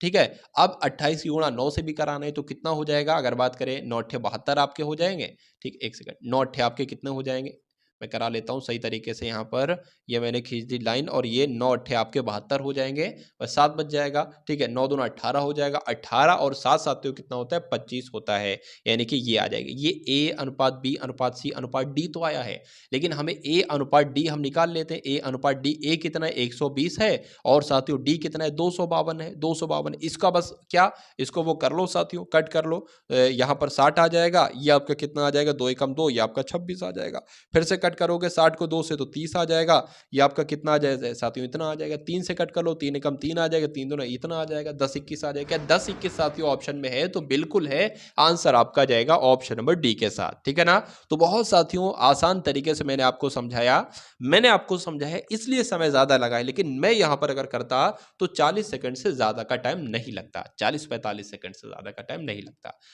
राहुल 12 किलोमीटर की चाल से 12 किलोमीटर घंटा की चाल से कार्यालय जाता है और 10 किलोमीटर की घंटा की चाल से वापस आ जाता है। यानी कि एक साथियों दूरी है, वो दूरी कितने भी किलोमीटर हो सकती है। अगर राहुल साथियों यहां से इधर को जाता है अपने कार्यालय तो 12 किलोमीटर प्रति घंटा की चाल से जाता है, यानी कि एक घंटे में 12 किलोमीटर की दूरी तय करता है, ऐसे जाता है। और जब वापस आता है तो 10 किलोमीटर के प्रति घंटा की चाल से आता है। तो उसकी औसत चाल साथियों क्या होगी, यह आपसे पूछी जा रही है। देखिए औसत चाल का सूत्र होता है, जब भी आपसे औसत चाल पूछी जाए तो आपको ध्यान रखना है 2xy बटे x प्लस वाई। ये x क्या होगा साथियों, पहली चाल होगी, y क्या होगा, दूसरी चाल होगी। तो सिंपल सा साथियों आप लोग पुट कर देंगे दो, पहली चाल क्या है यानी कि x का मान क्या है साथियों 12, और अगर बात करते हैं साथियों y क्या है, दूसरी चाल है तो 10 है, बटे में साथियों क्या हो जाएगा 12 प्लस 10 हो जाएगा, 12 प्लस 10 हो जाएगा। अब अगर बात करें साथियों 12 दूना 24, 24 दाम कितने हो जाएंगे साथियों 240 हो जाएंगे। नीचे आपका साथियों 120 आ जाएगा, 120 नहीं बल्कि 12 और 10 आपका 22 आ जाएगा। इसको अगर कट करेंगे साथियों 2 से कट करेंगे तो यहां पर ये आ जाएगा, यानी कि 120 बटे 11 यहां पर आया है। अब इसको कट करेंगे 11 कम 11 हो जाएगा, ठीक है, एक चला जाएगा 10 हो जाएगा। तो यहां पर अगर बात करें साथियों पॉइंट लगा देंगे, अब दो नंबर एक साथ काटेंगे तो यहां पर अब ऐसे करके लगेगा, ठीक है ना। तो कितना बचा साथियों 10 था, ये यहां पर भी 0 लग जाएगा। तो 11 नीम कितने हो जाएंगे साथियों 99 हो जाएंगे, यानी कि 10.9 किलोमीटर प्रति घंटा की चाल उसकी औसत चाल साथियों कहलाएगी। इसलिए आंसर आपका अगर है ऑप्शन नंबर सी के साथ तो बिल्कुल करेक्ट हो जाता है। उसके बाद देखिए कि 300 पर 8% की दर से कितने वर्षों में उतना ब्याज मिलेगा जितना 1600 पर 1.5% की दर से 3 वर्षों में मिलता है, ये आपसे साथियों पूछा जा रहा है। चलिए यहां पर साथियों 8 सही 1/2 है, क्या है 8 सही 1/2% की दर से 3 वर्षों में। ये कुछ नहीं साधारण, आपने साथियों एसआई बराबर सुना होगा PRT बटे 100, यानी कि साधारण ब्याज बराबर मूलधन गुणा दर गुणा समय बटे 100। तो यहां पर साथियों मूलधन दे रखा है, दर दे रखी है, लेकिन आपसे समय एक तरीके से पूछा जा रहा है। तो मूलधन कितना है 300 है, दर कितनी है साथियों 8% है, वर्ष यहां पर पूछ रहे हैं तो वर्ष के लिए हम y यहां पर लिख लेंगे, बटे में 100 लगता है। यानी कि ये कह रहा है उतना ब्याज मिलेगा जितना, इसलिए यानी कि बराबर कह सकते हैं 1600 पर 8.5% की अगर बात करें 8 दूना 16, 16 और एक आपका कितना हो जाएगा 17, 17 बटे 2% यहां पर आ जाएगा। तो 17 बटे यहां पर क्या आ जाएगा साथियों 2 आ जाएगा। गुणा में क्या होगा, अगर बात करें 3 वर्ष की बात की गई तो 3 वर्ष लिख लेंगे, गुणा में साथियों यहां पर बटे में 100 लग जाएगा, ठीक है। तो इन दो जीरो से साथियों ये दो जीरो कट जाएंगे, इस दो से अगर बात करें ये यहां पर 8 आ जाएगा, ठीक है ना। इतना आपको समझ में आ गया होगा। अब यहां पर क्या है साथियों 8 गुणा 17 गुणा 3 यहां पर है, और इधर को क्या है इन दो जीरो से साथियों ये दो जीरो कट जाएंगे आपके, और 8 3 आपका कितना हो जाएगा 24 हो जाएगा, ठीक है। 8 3 आपका 24 हो जाएगा और 24 वाई हो जाएगा। अब अगर बात करें ये 24 साथियों इसके बटे में आ जाएगा तो 24 यहां आ जाएगा, यहां से 24 हट जाएगा। 8 एकम 8, 8 आपका क्या क्या होता है 8 3 आपका 24 होता है, इस 3 से ये 3 कट जाएगा, यानी कि वाई बराबर क्या आएगा साथियों 17 वर्ष आ जाएगा वाई बराबर, जो कि कौन से ऑप्शन में है साथियों, ऑप्शन नंबर बी में है। तो यही आपका बिल्कुल करेक्ट आंसर है। अब उसके बाद देखिए कोई धनराशि 10% चक्रवृद्धि वार्षिक दर से 3 वर्षों में 6555 हो जाती है, वो धनराशि क्या है, वो मूलधन आपसे एक तरीके से पूछा जा रहा है। देखिए अगर आर यहां पर साथियों कितना दे रखा है 10% दे रखा है, और टी की अगर बात करें यानी कि समय कितना दे रखा है 3 वर्ष का दे रखा है, और ए कितना दे रखा है 6655 यहां पर दे रखा है, तो आपसे पी की वैल्यू पूछी जा रही है, यानी कि मूलधन कितना है। तो आप क्या करेंगे साथियों, एक सूत्र होता है वो आपको भी मालूम होगा, ए बराबर पी 1+r बटे 100 की पावर क्या हो जाएगी साथियों टी हो जाएगी। ये फॉर्मूला आपने बचपन में सुना होगा। अब ए की वैल्यू कितनी है 6655 है, ठीक है। पी ही तो आपको ज्ञात करना है साथियों, पी आपको ज्ञात करना है, ठीक है। 1+r कितना है 10% है, बटे में 100 आ जाएगा यहाँ पर, और t यानी कि पावर कितनी है, अगर पावर की बात करें तो 3 वर्ष की बात चल रही है, 3 पावर हो जाएगी। इस जीरो से ये जीरो आपका कट जाएगा, 1/10 आएगा यहाँ पर। अब यहाँ पर सबसे पहले इसको हम लोग लिख लेते हैं जरा, ठीक है। 6655 बराबर p। अब अगर बात करते हैं साथियों जीरो से जीरो कट गया, अब 10 की गुणा 1 से होगी, 10 से कम 10, 10 और 1 आपका 11, 11/10 यहाँ पर हो जाएगा। 11/10 होगा ना, पावर 3 लगी है तो इसको 3 बार लिख देंगे साथियों, 11/10, 11/10 और 11/10 यहां पर लिख देंगे। अब अगर साथियों बात करते हैं ये कैसे, यानी पी की देखिए वैल्यू ज्ञात करना है, तो ये तीनों जीरो क्या हो जाएंगे, ये तीनों जीरो इसके गुणा में लग जाएंगे और ये 11 11 11 इसके भाग में आ जाएंगे। तो ऐसे साथियों कहा जा सकता है कि पी बराबर, या इधर लिख लेते हैं, पी बराबर साथियों कितना हो जाएगा, 6655। ये 3 जीरो है ना, 3 जीरो इधर लग जाएंगे और ये साथियों क्या लग जाएगा, 11 गुणा 11 गुणा 11। अब अगर बात करें 11 एकम 11 होगा, 11 छंग आपका कितना हो जाएगा साथियों, 66 हो जाएगा। 55 है ना, दो संख्याओं को एक साथ कट करेंगे तो जीरो लगाएंगे, 11 पंजे आपका क्या हो जाएगा, 55 हो जाएगा, यानी कि 605 और 3 जीरो आ जाएंगे, जिसको हम यहां पर लिख लेते हैं। ठीक है ना, चलिए 605 और 3 जीरो यहां पर लग गए। अभी नीचे क्या है साथियों, 11 गुणा 11 है। अब 11 एकम 11 हो जाएगा, 11 पंजे आपका 55 हो जाएगा, 5 लगेगा 55 हो जाएगा, फिर 11 पंजे 55 हो जाएगा, फिर आपका ये 3 जीरो लग जाएंगे, एक 11 बचा है, 11 एकम 11, 11 पंजे 55, यानी कि 5000 आपका जो आएगा ना साथियों, पी कितना आएगा, मूलधन कितना आएगा, 5000 आएगा, जो कि ऑप्शन नंबर ए में है। तो यही तो साथियों आपका राइट आंसर हो जाता है, जिनका आंसर यहाँ पर ऑप्शन नंबर ए है, बिल्कुल करेक्ट है। उसके बाद देखिए साथियों नेक्स्ट नंबर का क्वेश्चन आपकी स्क्रीन पर है, देखिए कुछ व्यक्ति एक कार्य को 40 दिनों में कर सकते हैं। यदि 8 व्यक्ति और मिल जाएं तो वही कार्य 10 दिन कम में हो सकता है। तो आरंभ में कितने व्यक्ति लगे थे, ये आपसे पूछा जा रहा है। बहुत आसान सा प्रश्न है। कुछ व्यक्ति एक कार्य को, मान लेते हैं हम इतने व्यक्ति, कितने, एक्स व्यक्ति किसी कार्य को, एक कार्य को 40 दिनों में कर सकते हैं। ठीक है, अगर यदि 8 व्यक्ति और मिल जाए, यानी कि पहले तो एक्स व्यक्ति थे, अब 8 व्यक्ति और मिल गए, तो कितने व्यक्ति हो गए, एक्स प्लस 8 व्यक्ति हो गए। तो 8 व्यक्ति और मिल जाएं तो वही कार्य 10 दिन कम में हो सकता है, यानी कि पहले 40 दिन में हो रहा था, तो अब जब 8 व्यक्ति मिल जाएंगे तो 10 दिन कम में होने लगेगा, यानी कि पहले 40 दिन में हो रहा था तो अब साथियों 30 दिन में होगा। तो आरंभ में कितने व्यक्ति लगे थे, यानी कि एक्स की वैल्यू एक तरीके से पूछी जा रही है, तो इसको सॉल्व कर लो, एक्स का मान आपका निकल जाएगा और वही आपका आंसर होगा। तो 40 एक्स यहां पर हो जाएगा बराबर 30 की एक्स से गुणा होगी तो 30 एक्स हो जाएगा, और साथियों कितना हो जाएगा, प्लस 30 की गुणा 8 से होगी तो 240 आ जाएगा, 8 3 आपका 24 होता है। ठीक है, तो 40x की अगर बात करें, 40x में से ये 30x जाएगा तो कितना बचेगा साथियों, 10x बचेगा। तो 10x बराबर कितना है साथियों, 240 है, यानी कि x बराबर कितना आ जाएगा, 24 आ जाएगा। 24 आएगा तो साथियों यही आपका बिल्कुल राइट आंसर हो जाता है। तो जिनका आंसर यहाँ पर ऑप्शन नंबर बी के साथ है तो बिल्कुल करेक्ट हो जाता भाई, बहुत बढ़िया, वेरी गुड क्लास। चलिए अब उसके बाद देखिए अगले नंबर का प्रश्न है कि यहाँ पर साथियों देखिए अंडर रूट 50 है गुणा अंडर रूट 20 है, अंडर रूट 54 है, ये एक ही अंडर रूट है, ये दो अंडर रूट नहीं है। ठीक है, तो अंडर रूट 54 है और उसके बाद साथियों क्या है, बटे में है, ये अंडर रूट 200 है। ठीक है, और गुणा क्या है साथियों, अंडर रूट 135 है। देखिए ये भी अंडर रूट में, ये भी अंडर रूट में, ये भी अंडर रूट में, ये भी अंडर रूट में, ये भी अंडर रूट में। तो ऐसा करें ना साथियों, एक बड़ा सा अंडर रूट कर लें हम, और क्या करें, सभी संख्याओं को लिख लें अंडर रूट में, यानी कि अंडर रूट 50 है गुणा अंडर रूट 20 है गुणा अंडर रूट 54 है, और अपॉन में क्या है साथियों, 200 है अंडर रूट में, और साथियों गुणा 135 है। अब यहां पर आसानी ये हो जाएगी साथियों, कट जाएगा, जैसे कि 50 एकम 50, 50 चौक आपके कितने हो जाएंगे, 200 हो जाएंगे। 4 एकम 4, 4 पंजे आपका कितना हो जाएगा, 20 हो जाएगा। अब ये 5 एकम 5, 5 दूना 10 आपका, 5 सत्ते 35 हो जाएगा। 27 एकम 27 होता है, और 27 दूना आपके कितने होते हैं, 54 होते हैं।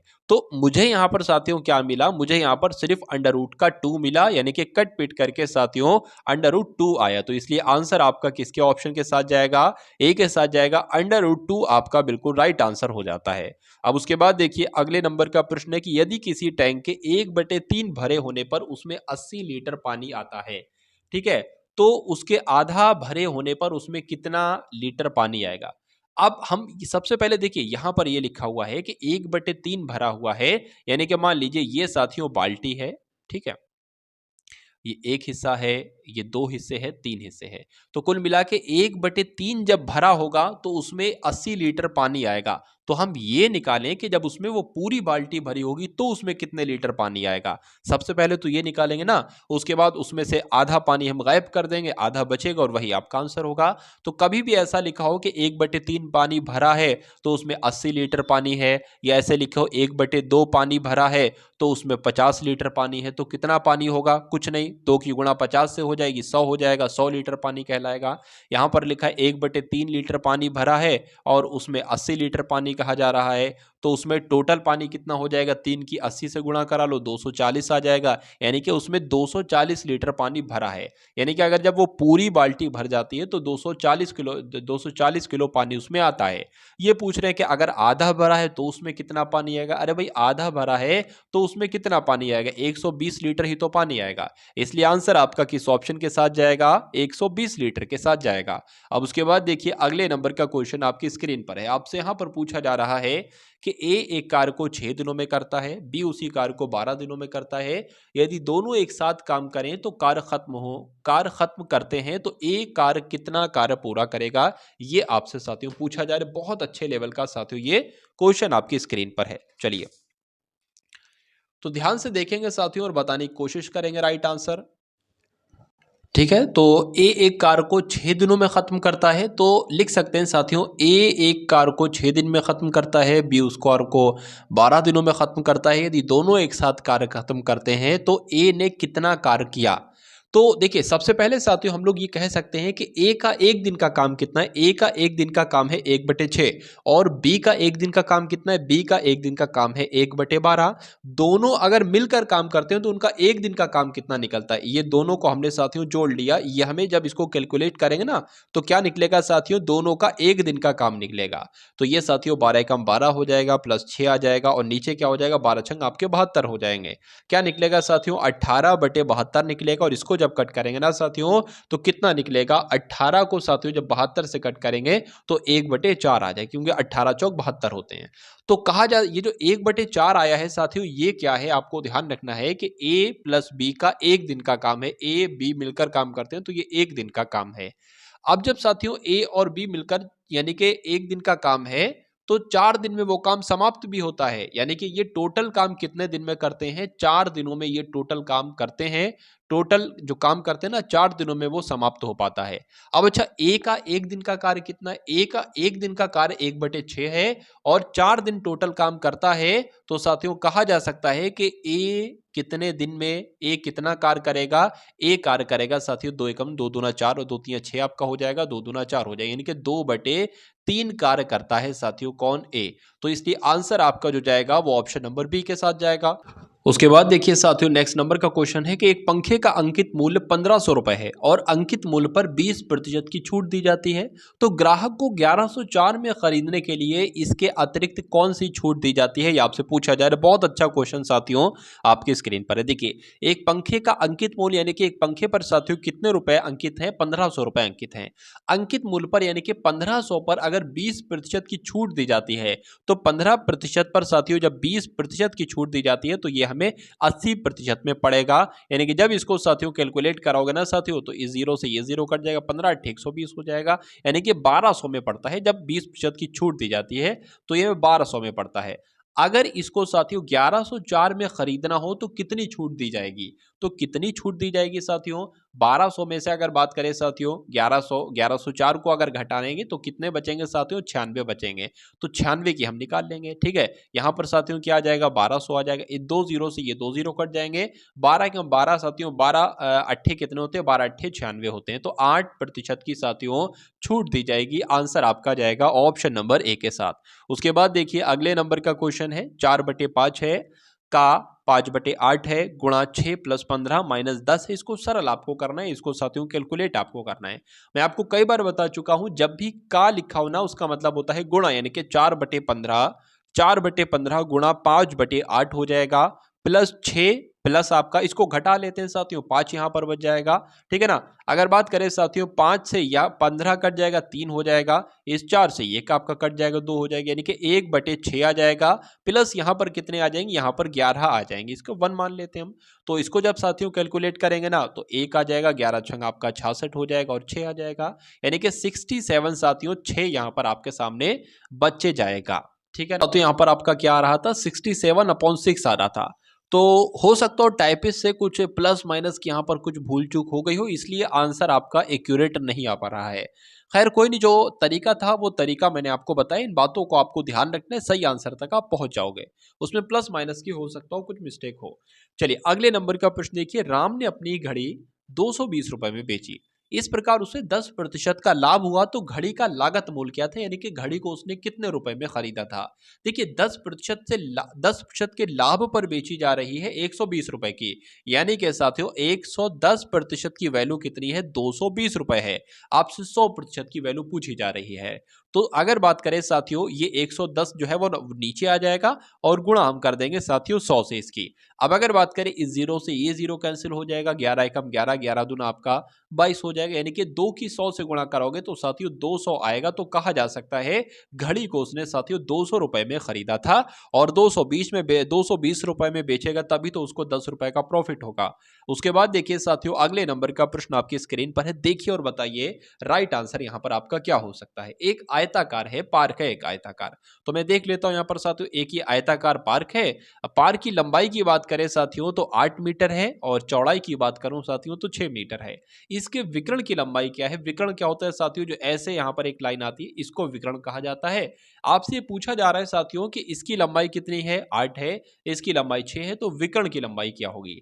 आपको मालूम होना चाहिए साथियों, ये एक तरीके से कर्ण इसको हम लोग कह सकते हैं, ठीक है ना। तो एक सूत्र होता है कर्ण बराबर कर्ण स्क्वायर बराबर आधार स्क्वायर और प्लस आपका क्या हो जाएगा, लंब स्क्वायर हो जाएगा। तो कर्ण की अगर हमें बात करना है ना साथियों, तो हम कर देंगे 8 का स्क्वायर कर देंगे प्लस 6 का स्क्वायर कर देंगे। तो क्या निकल कर आएगा साथियों, 8 का स्क्वायर 64 हो जाएगा और 6 का स्क्वायर साथियों कितना हो जाएगा, 36 हो जाएगा। ये निकलकर साथियों कर्ण का स्क्वायर बराबर निकलकर 100 आ जाएगा। अब जब स्क्वायर स्क्वायर हटेगा, अंडर रूट इस पर चढ़ेगा, तो के बराबर जो निकल कर आएगा साथियों वो 10 निकल कर आएगा, यानी कि इसकी जो लंबाई होगी ना साथियों वो 10 होगी। तो कर्ण की लंबाई कितनी हो जाएगी साथियों, 10 हो जाएगी। आंसर आपका जाएगा ऑप्शन नंबर ए के साथ। उसके बाद देखिए नेक्स्ट नंबर का प्रश्न आपकी स्क्रीन पर है कि एक व्यक्ति 18 किलोमीटर दूर 15 किलोमीटर घंटा की रफ्तार से जाता है, ठीक है। मतलब एक दूरी है 18 किलोमीटर की दूरी है, वो जाता तो है 15 किलोमीटर घंटे की रफ्तार से तथा वापस रिक्शे से आता है 10 किलोमीटर प्रति घंटा की रफ्तार से। तो उसकी औसत चाल क्या होगी। अभी यही प्रश्न मैंने आपको कराया था इसी टाइप का, लेकिन वहां पर दूरी नहीं दी गई थी। तो दूरी दी हो दूरी ना दी, मतलब कुल मिला के साथियों अगर दूरी समान है, अब वो एक तरफ जाए हेलीकॉप्टर से और उसकी दूसरी तरफ से आए पैदल आए, एक तरफ उसकी चाल है 200 किलोमीटर प्रति घंटा, वापसी की उसकी चाल मान लो अगर है 5 किलोमीटर प्रति घंटा, तो कोई दिक्कत नहीं है। दो चालें आपके सामने है, फॉर्मूला आपको मालूम होना चाहिए 2xy अपॉन में x प्लस वाई। क्वेश्चन जैसे कि जैसा भी आ जाए क्वेश्चन आप आराम से कर डालोगे। 2 लिख दिया, x क्या होता है, पहली किलोमीटर प्रति घंटा की चाल होती है तो 15 किलोमीटर है, 15 किलोमीटर लिख दिया, गुणा लगा दिया, दूसरी चाल क्या है 10 किलोमीटर प्रति घंटा है तो 10 लिख लिया, बटे में साथियों 15 प्लस 10 यहां पर आ जाएगा। ऊपर क्या आएगा, 15 की अगर 2 से करे तो 30 आ जाएगा, 30 है यानी कि 10 से करे तो 300 आ जाएगा, 300 बटे आपका 25 आ जाएगा। और दुनिया जानती साथियों 25 की जब इससे भाग दोगे तो यहां पर साथियों 12 किलोमीटर प्रति घंटा आएगा। तो आंसर आपका किस ऑप्शन के साथ जाएगा, ऑप्शन नंबर ए के साथ जाएगा, यानी कि औसत चाल साथियों 12 किलोमीटर प्रति घंटा हो जाती है। चलिए उसके बाद देखिए कि 10% तथा 30% की उत्तरोत्तर छूट कितनी एकल छूट के बराबर होगी। तो सूत्र होता है, फॉर्मूला होता है साथियों 10 प्लस 30 माइनस 10 गुणा 30, 10 गुणा 30 बटे में साथियों क्या आ जाएगा, 100 आ जाएगा। 2 जीरो ऊपर 2 जीरो नीचे कट जाएगा, 10 प्लस 30 आपका 40 हो जाएगा, माइनस आपका साथियों 3 एकम 3 3 हो जाएगा, यानी कि 10 40 में से 3 जाएगा साथियों तो 37% बचेगा। आंसर आपका किस ऑप्शन के साथ जाएगा, ऑप्शन नंबर ए के साथ जाएगा। उसके बाद देखिए अगले नंबर का क्वेश्चन आपकी स्क्रीन पर है कि यदि किसी संख्या का 2/7वां भाग 18 है तो उस संख्या का 1/9वां भाग क्या होगा। तो पहले हम वो संख्या तो निकाल लें, फिर उस संख्या का हम 9/8 9वां भाग भी बता देंगे, क्या दिक्कत है। तो किसी संख्या का मैंने आपको बताया था, का जहां पर भी आएगा वहां पर गुणा का निशान लगेगा, यानी कि मान लीजिए इस संख्या का तो गुणा का निशान लगेगा, 2/7वां भाग जो है ना कितना है, 18 है। इसको सही से लिखे तो 2 की गुणा x से हो जाएगी, यानी कि 2x/7, 2x/7 बराबर कितना है, 18 है। अब इस 7 की गुणा 18 से कर देंगे साथियों तो ये 7 यहां आ जाएगा, यहां से कट हो जाएगा, इस 2 की भाग ये नीचे आ जाएगी तो 2 यहां आ जाएगा, ये 2 कट जाएगा, तो x बराबर 18 गुणा 7/2 आ जाएगा। 2 एकम 2, 2 नीम आपका 18 हो जाएगा और 9 सत्ते आपका 63 होता है, यानी कि x का मान कितना निकला साथियों, 63 निकला।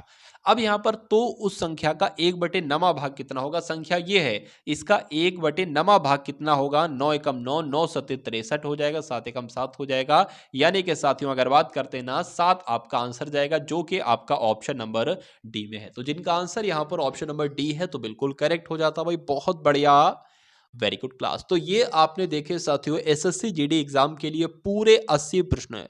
इसमें हिंदी के भी प्रश्न थे, सामान्य ज्ञान के भी प्रश्न थे और उसके अलावा साथियों मैथ के, रीजनिंग के भी प्रश्न थे। उसके अलावा साथियों उम्मीद करता हूं क्लास को आपने पसंद किया होगा। अगर पसंद किया है तो प्यारी सी इस क्लास में प्यारा सा कमेंट आपका होना चाहिए साथियों, मैं बाद में उसको पढ़ूंगा, उसको लाइक करूंगा। अगर बात करें साथियों आपके एसएससी जीडी एग्जाम के लिए एक प्लेलिस्ट बनाई गई है जिसका लिंक आपको डिस्क्रिप्शन में देखने को मिल जाएगा। वो पूरी प्लेलिस्ट बिल्कुल निःशुल्क है, वहां पर जाइए और सभी वीडियोस को बहुत अच्छे तरीके से वॉच कीजिए। तैयारी में आपकी चार चांद बहुत आराम से लग जाएंगे। चैनल पर नए हैं तो चैनल को सब्सक्राइब कीजिए। एक उसके अलावा साथियों एसएससी जीडी वालों के लिए ग्रुप है, उसका लिंक भी साथियों डिस्क्रिप्शन में, व्हाट्सएप ग्रुप है, उसको भी एक बार ज्वाइन कीजिएगा ताकि कोई भी अपडेट आए एसएससी जीडी के तो तुरंत आप तक पहुंच जाए साथियों उस ग्रुप के माध्यम से कम साथियों 2 मित्रों को इस वीडियो को आपको शेयर करना है। मिलते हैं हम सभी लोग आने वाली वीडियो में। जय हिंद साथियों।